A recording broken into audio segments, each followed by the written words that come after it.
किया जाए, जिसके करने से निश्चित रूप से मानव के दुखों का अंत हो जाए। इसी विचार पर मनन करते हुए वे विष्णु लोक में गए। वहाँ वह देवों के ईश नारायण की स्तुति करने लगे, जिनके हाथों में शंख, चक्र, गदा और पद्म थे, गले में वरमाला पहने हुए थे। स्तुति करते हुए श्री नारद जी बोले, हे भगवान, आप अत्यंत शक्ति से संपन्न हैं, मन तथा वाणी भी आपको नहीं पा सकती।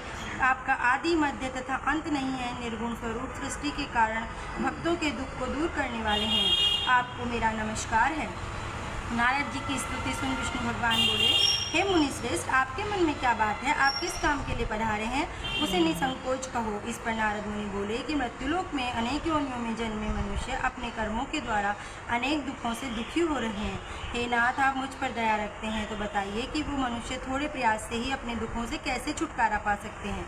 श्री हरि बोले, हे नारद, मनुष्यों की भलाई के लिए ये तुमने बहुत अच्छी बात पूछी है। जिसके करने से मनुष्य मोह से छूट जाता है, वह बात मैं कहता हूँ, उसे सुनो। स्वर्गलोक व मृत्युलोक दोनों में एक दुर्लभ उत्तम व्रत है जो पुण्य देने वाला है।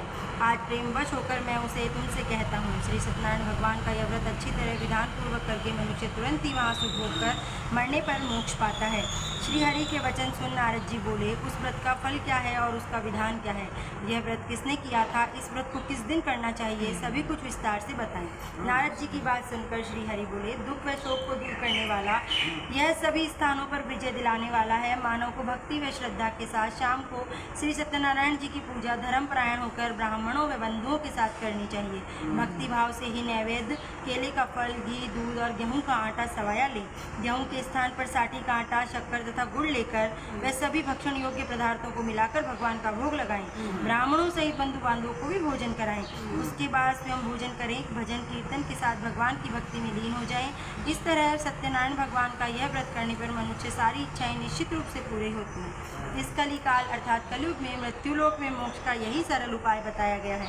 इति श्री सत्यनारायण व्रत कथा प्रथम अध्याय संपूर्ण। बोले सत्यनारायण भगवान की जय।